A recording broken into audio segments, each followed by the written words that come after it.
Hello students, 8th unit start करते हैं। That is atom and nuclei. तो देखिए,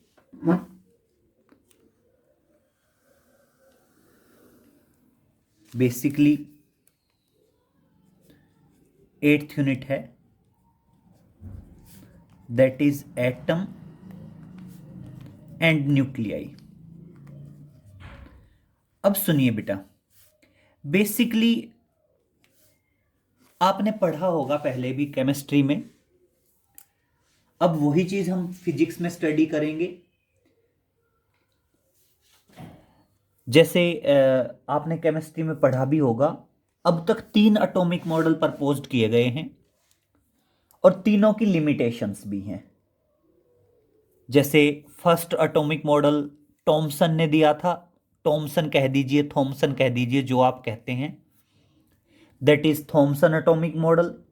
फिर उसकी लिमिटेशंस आई, कमियां आई। उसके बाद रदरफोर्ड ने एक एक्सपेरिमेंट किया, that is Rutherford alpha scattering experiment, और उसके कंक्लूजन के बेसिस पे उसने दिया रदरफोर्ड एटॉमिक मॉडल।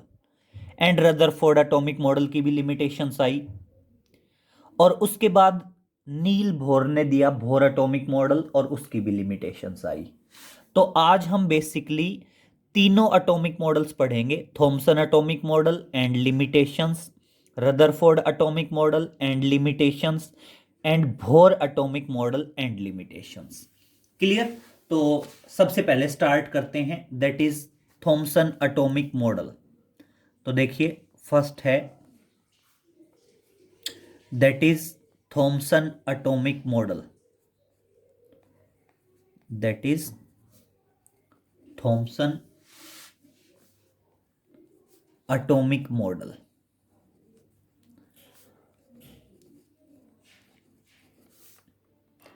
अब सुनिए बेटा, थॉमसन एटॉमिक मॉडल में क्या है। बेसिकली अब तो हमें सारी बातें पता हैं कि न्यूक्लियस होता है, इलेक्ट्रॉन चारों तरफ रिवॉल्व करते हैं। लेकिन बेटा इनिशियल स्टेज पे हमें कुछ नहीं पता था एटम के बारे में। तो थॉमसन ने क्या बताया? थॉमसन ने बताया एटम जो है ना, वो एक स्फीयर ऑफ पॉजिटिव चार्ज है, जिसमें पॉजिटिव चार्ज यूनिफॉर्मली डिस्ट्रीब्यूट है। जिसमें पॉजिटिव चार्ज क्या है? यूनिफॉर्मली डिस्ट्रीब्यूटेड है। एटम जो है वो अपने आप में क्या है? स्फीयर ऑफ पॉजिटिव चार्ज है, जिसमें पॉजिटिव चार्ज यूनिफॉर्मली डिस्ट्रीब्यूटेड है। और उसके बाद उसने क्या बताया? और इसमें जो नेगेटिव चार्ज है, वो नेगेटिव चार्ज एम्बेडेड है, अंदर धसा हुआ है, as like the seeds in watermelon randomly. Randomly means क्या है? कहीं एकदम बहुत ज्यादा है, कहीं बहुत कम है। बस मेन पॉइंट क्या है? जितना पॉजिटिव चार्ज है उतना ही क्या है? नेगेटिव चार्ज है। क्लियर? जितना पॉजिटिव चार्ज है उतना ही क्या है? नेगेटिव चार्ज है। और इसलिए एटम इस तरह से क्या हो गया? न्यूट्रल हो गया। तो देखो थॉमसन ने क्या बताया? थॉमसन ने बताया एटम इज कंसिस्ट ऑफ, हम सीधा कह सकते हैं, following are the main points of Thomson atomic model. तो उसमें क्या था? atom is consist of sphere of positive charge, sphere of positive charge। Atom जो है वो क्या है? Atom is consist of sphere of positive charge of radius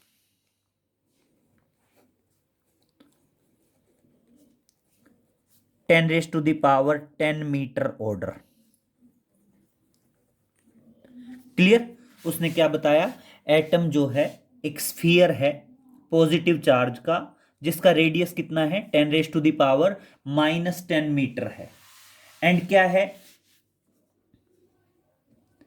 and this positive charge is, and this positive charge is distributed uniformly, distributed uniformly. Clear बेटा? ये positive charge कैसे distributed है? Uniformly distributed है। क्लियर? फिर बात आई negative charge की। Negative charge is embedded, negative charge is embedded.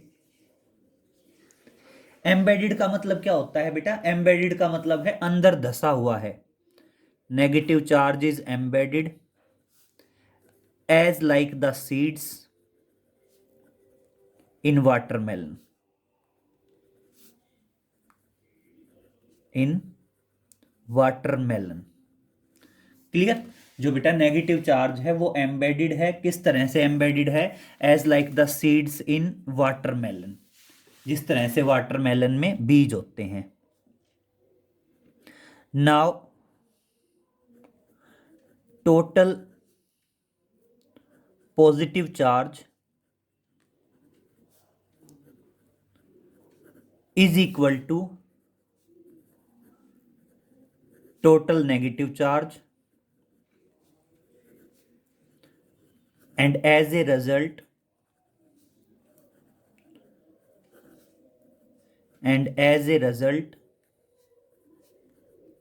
atom is neutral, atom is neutral. और बेटा जितना पॉजिटिव चार्ज है उतना ही नेगेटिव चार्ज है, और एज ए रिजल्ट आपका एटम क्या हो गया? न्यूट्रल हो गया। ये इनिशियल स्टेज पे थॉमसन ने बताया था बेटा, दोबारा सुन लीजिए। उसने कहा एटम एक स्फीयर है पॉजिटिव चार्ज का, जिसका रेडियस 10⁻⁻10 मीटर के ऑर्डर का है, और पॉजिटिव चार्ज यूनिफॉर्मली डिस्ट्रीब्यूटेड है। फिर बात आई नेगेटिव चार्ज की। नेगेटिव चार्ज है एम्बेडेड है, धसा हुआ है। कैसे धसा हुआ है बेटा? As like the seeds in watermelon, जैसे तरबूज के अंदर बीज होते हैं रैंडमली, कहीं बहुत ज्यादा, कहीं बहुत कम, कहीं बिल्कुल नहीं। बस कंडीशन क्या है? जितना पॉजिटिव चार्ज है उतना ही नेगेटिव चार्ज है, और एज ए रिजल्ट आपका एटम क्या हो गया बेटा? न्यूट्रल हो गया। फिर आई बेटा लिमिटेशंस, थॉमसन एटॉमिक मॉडल की लिमिटेशंस, कमियां।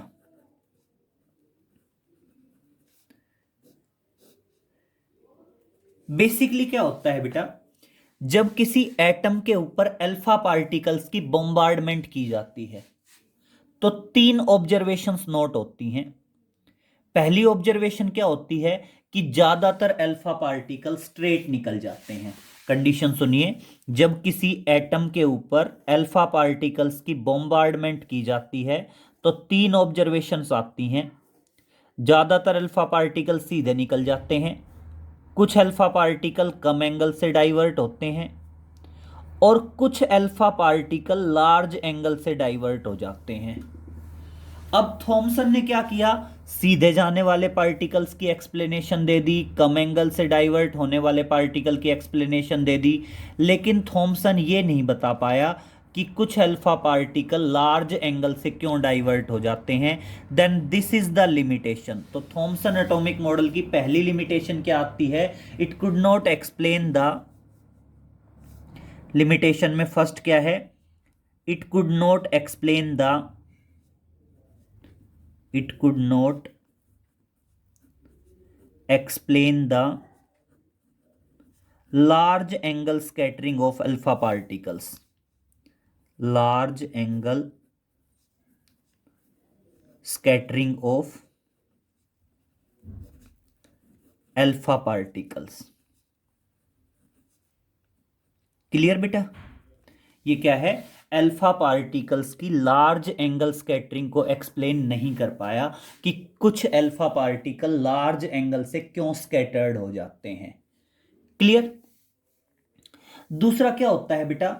कोई भी एटम ना एनर्जी रेडिएट करता है। अब समझिए, ये पॉइंट समझिए। हम कह रहे हैं, जैसे मान लीजिए फॉर एग्जांपल हाइड्रोजन एटम है। हाइड्रोजन एटम क्या करता है? एनर्जी रेडिएट करता है। किसकी फॉर्म में? फोटोन की फॉर्म्स में, एनर्जी वेव्स की फॉर्म में। उन वेव्स की फ्रीक्वेंसी और वेवलेंथ कंटिन्यूअसली चेंज हो सकती है, या अलग अलग फ्रीक्वेंसी और वेवलेंथ की होती है, और इन्हें बेसिकली हम एक वर्ड से डिनोट करते हैं, स्पेक्ट्रल सीरीज। एक वर्ड है स्पेक्ट्रल सीरीज। ध्यान रखना, स्पेक्ट्रल सीरीज का मतलब क्या है? स्पेक्ट्रल सीरीज का मतलब होता है हाइड्रोजन एटम जो एनर्जी वेव्स अमिट आउट करता है, उन एनर्जी वेव्स को हम क्या बोलते हैं? स्पेक्ट्रल सीरीज बोलते हैं। तो कंफ्यूज नहीं होना है। What do you mean by the spectral series? The energy waves which are emitted out by the hydrogen atom known as spectral series. तो बेटा जो थॉमसन एटॉमिक मॉडल था उसने कोई एक्सप्लेनेशन नहीं दी कि स्पेक्ट्रल सीरीज क्यों बनती हैं, किस तरह से बनती हैं। तो क्या आया बेटा? दूसरी लिमिटेशन आ गई, it could not explain the it could not explain the spectral series of hydrogen atom. Spectral series of hydrogen atom. Clear बेटा? ये एक्सप्लेन नहीं कर पाया। किसको एक्सप्लेन नहीं कर पाया?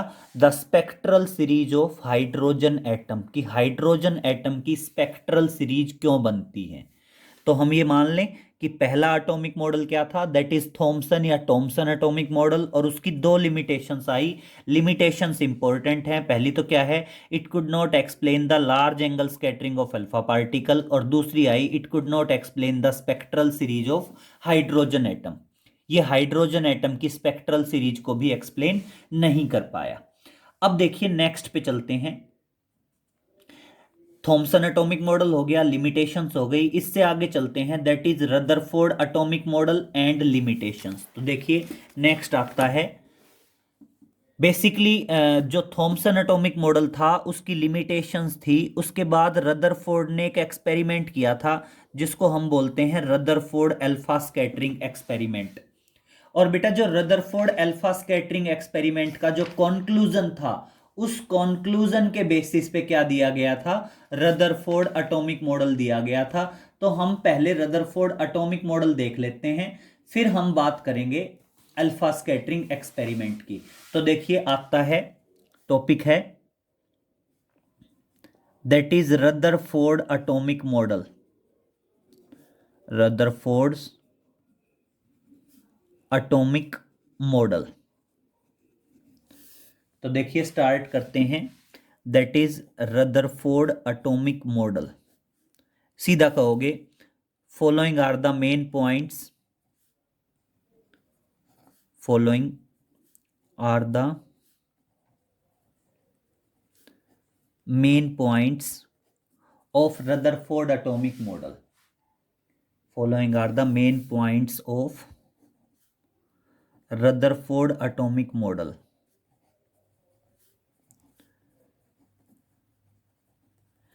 अब देखिए वो मेन पॉइंट्स क्या थे बेटा। बेसिकली हम क्या पढ़ते हैं? एटम के अंदर एक न्यूक्लियस होता है, इलेक्ट्रॉन चारों तरफ रिवॉल्व करते हैं। न्यूक्लियस के बारे में सबसे पहले रदरफोर्ड ने बताया था।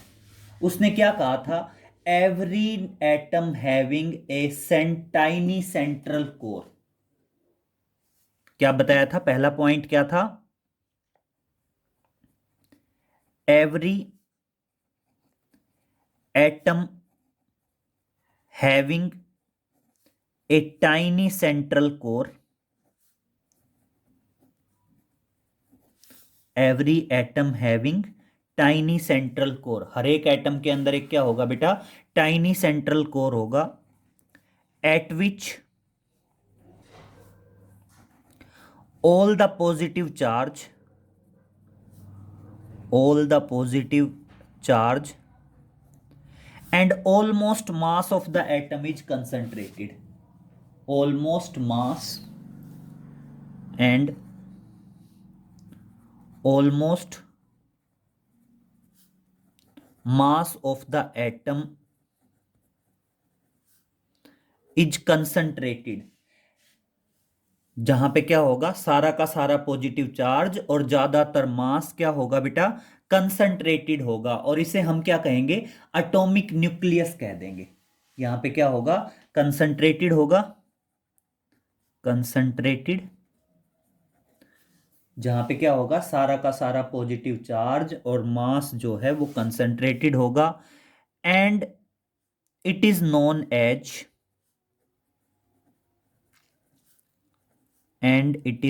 एज एटॉमिक न्यूक्लियस, और इसे हम क्या कह देंगे, एटॉमिक न्यूक्लियस कह देंगे।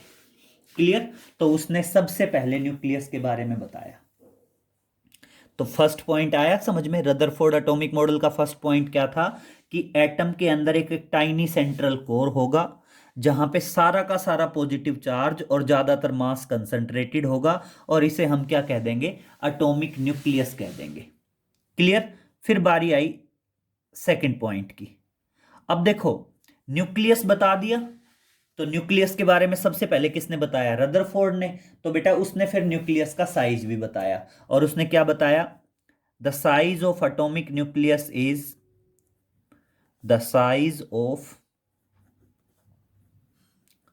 Atomic nucleus is of order 10 raise to the power -15 metre, of order 10 raised to the power -15 metre, which is very small, which is very small in comparison to the size of atom। क्या बताया बेटा, जो आपके nucleus का size है, वो nucleus का size कितना बताया गया, 10 raise to the power -15 metre बताया गया, जो कि क्या था, वेरी स्मॉल था as compared to the size of atom, to the size of atom। क्योंकि साइज ऑफ एटम थॉमसन ने दे दिया था कितना, 10 raise to the power -10 metre, और न्यूक्लियस का कितना बताया, 10 raise to the power -15 metre बताया, जो कि वेरी स्मॉल है in comparison to size of atom. फिर बारी आई बेटा थर्ड पॉइंट की। हम पढ़ते हैं इलेक्ट्रॉन न्यूक्लियस के चारों तरफ रिवॉल्व करते हैं, वो रिवॉल्यूशन का पॉइंट भी रदरफोर्ड ने बताया। रदरफोर्ड ने क्या कहा, electron revolve around the nucleus. जो इलेक्ट्रॉन हैं वो क्या होते हैं बेटा, न्यूक्लियस के चारों तरफ रिवॉल्व करते हैं, और रिवॉल्यूशन के लिए जो सेंट्रीपिटल फोर्स चाहिए वो इलेक्ट्रॉन और न्यूक्लियस के बीच के इलेक्ट्रोस्टैटिक फोर्स से मिलता है। तो देखिए उसने क्या बताया, इलेक्ट्रॉन्स जो हैं revolve around the nucleus, electrons revolve around the nucleus and required centripetal force is obtained, and required centripetal force is obtained। जो आपका रिक्वायर्ड सेंट्रीपिटल फोर्स है बेटा, वो रिक्वायर्ड सेंट्रीपिटल फोर्स हमें ऑब्टेन्ड होता है, that is required centripetal force is obtained from the electrostatic force, from the electrostatic force between electron and nucleus, between electron and nucleus। अब समझिए बेटा, इलेक्ट्रॉन पे नेगेटिव चार्ज, न्यूक्लियस पे positive charge, positive negative charge attract करेंगे, मतलब उनके बीच में क्या होगा, इलेक्ट्रोस्टैटिक फोर्स होगा। और बेटा वही इलेक्ट्रोस्टैटिक फोर्स इलेक्ट्रॉन को सेंट्रीपिटल फोर्स प्रोवाइड करेगा to revolve around the nucleus, ताकि वो न्यूक्लियस के चारों तरफ रिवॉल्व कर सकें। और अब सुनिए fourth point, the total negative charge on the electrons, the total negative charge on the electrons is equal to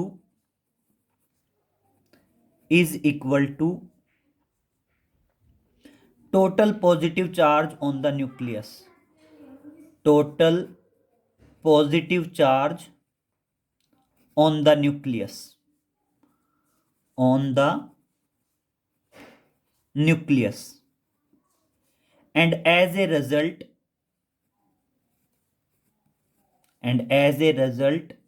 atom is neutral,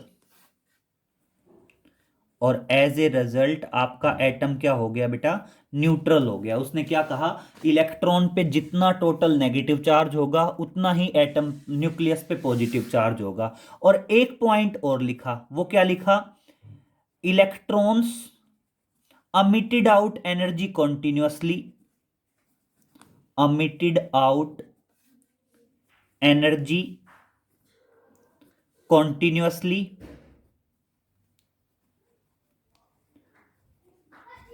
while revolving around the nucleus, while revolving around the nucleus, while revolving around the nucleus। मतलब electron जो हैं वो continuously energy emitted out करेंगे nucleus के चारों तरफ revolve करते वक्त। तो क्लियर हुए रदरफोर्ड एटॉमिक मॉडल के चारों पॉइंट, फिर सुन लीजिए। एटम के अंदर एक पहला पॉइंट, एटम के अंदर एक टाइनी सेंट्रल कोर होगा जहां पे सारा का सारा positive charge and almost mass concentrated होगा, उसे हम एटॉमिक न्यूक्लियस कहेंगे। Second one, the size of atomic nucleus is of order 10⁻⁻15 metre, जो कि वेरी स्मॉल होगा in comparison to the size of atom, क्योंकि साइज ऑफ एटम थॉमसन ने दे दिया था, that is 10⁻⁻10 metre order. Third point क्या आया कि इलेक्ट्रॉन जो है न्यूक्लियस के चारों तरफ रिवॉल्व करेंगे, और बेटा कोई चीज रिवॉल्व करेगी तो उसे सेंट्रीपिटल फोर्स चाहिए, और वो सेंट्रीपिटल फोर्स कहां से मिलेगा, इलेक्ट्रॉन और न्यूक्लियस के बीच के इलेक्ट्रोस्टैटिक फोर्स से मिलेगा। फोर्थ पॉइंट क्या आया, इलेक्ट्रॉन पे उतना ही नेगेटिव चार्ज होगा जितना न्यूक्लियस पे पॉजिटिव चार्ज, और as a result atom neutral होगा।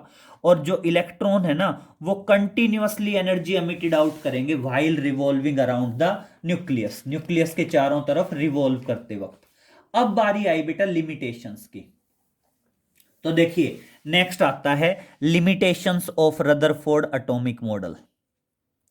फिर क्या आई, रदरफोर्ड एटॉमिक मॉडल की लिमिटेशंस आई। अब सुनिए लिमिटेशंस में क्या है। बेटा आप कह रहे हो, लास्ट पॉइंट देखना, कि electron continuously energy emit out करेगा। अगर बेटा कंटिन्यूअसली एनर्जी एमिट आउट करेगा तो इलेक्ट्रॉन की एनर्जी कम होती जाएगी, और इलेक्ट्रॉन की एनर्जी कम होती जाएगी तो इलेक्ट्रॉन क्या करेगा, धीरे धीरे, मान लीजिए ये न्यूक्लियस है और ये इलेक्ट्रॉन चारों तरफ रिवॉल्व कर रहा है, इलेक्ट्रॉन क्या होगा बेटा, धीरे धीरे स्पाइरल इनवर्ड पाथ कवर करता हुआ, स्पाइरल इनवर्ड पाथ कवर करता हुआ न्यूक्लियस में गिर जाएगा, और जैसे ही न्यूक्लियस में गिरेगा एटम खत्म हो जाएगा। और हम तो क्या पढ़ते हैं, एटम क्या है, स्टेबल है। तो ये लिमिटेशंस हैं, सुनिए। अगर इलेक्ट्रॉन लगातार एनर्जी एमिट आउट करेगा तो उसकी एनर्जी कम होती जाएगी और वो स्पाइरल इनवर्ड पाथ कवर करते हुए न्यूक्लियस में गिर जाएगा। जैसे ही न्यूक्लियस में गिरेगा एटम खत्म हो जाएगा। बट हमें क्या पता है, हमें पता है कि एटम क्या होता है, स्टेबल है। ठीक है, तो देखिए अब क्या बताओगे। पहली लिमिटेशंस है, इलेक्ट्रॉन, जो आपके इलेक्ट्रॉन हैं, electron emitted out energy continuously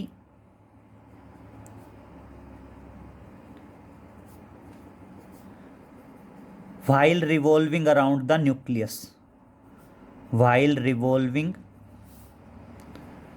around the nucleus। ठीक है बेटा, इलेक्ट्रॉन क्या करेगा, कॉन्टिन्यूसली एनर्जी एमिटेड आउट करेगा चारों तरफ रिवॉल्व करते वक्त। एनर्जी एमिट आउट करेगा तो एनर्जी कम होती जाएगी और स्पाइरल इनवर्ड पाथ फॉलो करेगा। As a result it cover the spiral inward path. As a result क्या होगा बेटा, एज ए रिजल्ट ये स्पाइरल इनवर्ड पाथ कवर करेगा। It cover the spiral inward path and fall into nucleus, और क्या होगा बेटा, and fall into the nucleus, और न्यूक्लियस में गिर जाएगा बेटा। और जैसे ही न्यूक्लियस में गिरेगा आपका एटम क्या हो जाएगा, डिस्ट्रॉयड हो जाएगा, fall into the nucleus, as a result atom get destroyed, atom क्या होगा बेटा, डिस्ट्रॉयड हो जाएगा, एटम क्या हो जाएगा, अनस्टेबल हो जाएगा, खत्म हो जाएगा। But we know that, but we know that atom is stable, but we know that atom is stable, but हमने क्या पढ़ा है बेटा, एटम तो क्या होता है, स्टेबल होता है। क्लियर हुआ कि इलेक्ट्रॉन जो है वो कंटिन्यूअसली एनर्जी एमिट आउट करेगा, एज ए रिजल्ट वो स्पाइरल इनवर्ड पाथ फॉलो करेगा और न्यूक्लियस में गिर जाएगा। जबकि हम तो क्या पढ़ते हैं, न्यूक्लियस क्या होता है, मतलब एटम के अंदर गिर जाएगा, एटम डिस्ट्रॉयड हो जाएगा। बट हम तो क्या पढ़ते हैं कि एटम जो है वो स्टेबल है। क्लियर। नेक्स्ट पॉइंट सुनना, दूसरी लिमिटेशंस। दूसरी लिमिटेशन पे आते हैं बेटा। एक वर्ड यूज होता है लाइन स्पेक्ट्रम और कॉन्टिन्यूअस स्पेक्ट्रम। पहली बात तो हमने स्पेक्ट्रल सीरीज बताया था। स्पेक्ट्रल सीरीज क्या था कि जैसे आपका हाइड्रोजन एटम है, वो जो एनर्जी वेव्स एमिट आउट करता है उसे ही हम स्पेक्ट्रल सीरीज बोलते हैं। अब मैं दो वर्ड यूज कर रहा हूं, एक वर्ड तो है कॉन्टिन्यूअस स्पेक्ट्रम और एक वर्ड है लाइन स्पेक्ट्रम। बेटा कॉन्टिन्यूअस स्पेक्ट्रम का मतलब होता है कि अगर निकलने वाली जो वेव्स हैं उनकी फ्रीक्वेंसी लगातार चेंज होती रहे तो उसे बोलेंगे हम कॉन्टिन्यूअस स्पेक्ट्रम। और लाइन स्पेक्ट्रम का मतलब क्या होता है, अगर फ्रीक्वेंसी कांस्टेंट हो तो उसे कहेंगे लाइन स्पेक्ट्रम। तो अब सुनिए, आप सीधा कहोगे the electron follow the spiral inward path, electron follow the spiral inward path,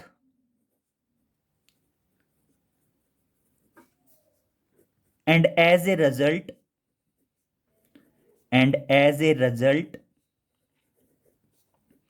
the angular frequency of the electron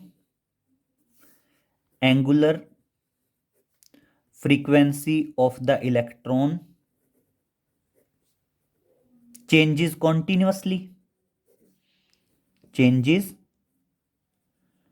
continuously, अब मेरी बात सुनिए बेटा, अगर electron spiral inward path follow करेगा तो इसका मतलब उसकी जो एंगुलर फ्रीक्वेंसी है वो क्या होगी बेटा, कॉन्टिन्यूअसली चेंज हो जाएगी। That is changes continuously, hence there should be continuous spectrum। और इसका मतलब वहां पे क्या होना चाहिए, कॉन्टिन्यूअस स्पेक्ट्रम होना चाहिए, दैट इज कॉन्टिन्यूअस स्पेक्ट्रम। भाई अगर electron spiral inward path follow कर रहा है तो इसका मतलब उसकी एंगुलर फ्रीक्वेंसी लगातार चेंज हो रही है। अगर बेटा एंगुलर फ्रीक्वेंसी लगातार चेंज हो रही है तो हमें क्या मिलना चाहिए, कॉन्टिन्यूअस स्पेक्ट्रम मिलना चाहिए। But we obtained line spectrum.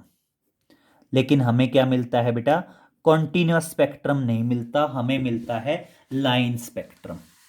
तो क्लियर हुआ बेटा, ये क्या था आपका रदरफोर्ड एटॉमिक मॉडल और limitation. Same here, limitations important है। देखो हमने आज दो एटॉमिक मॉडल पढ़े हैं, Thomson atomic model, limitations, Rutherford atomic model, limitations. और सेम बेटा रदरफोर्ड एटॉमिक मॉडल की लिमिटेशंस इंपॉर्टेंट है। सिंपल है,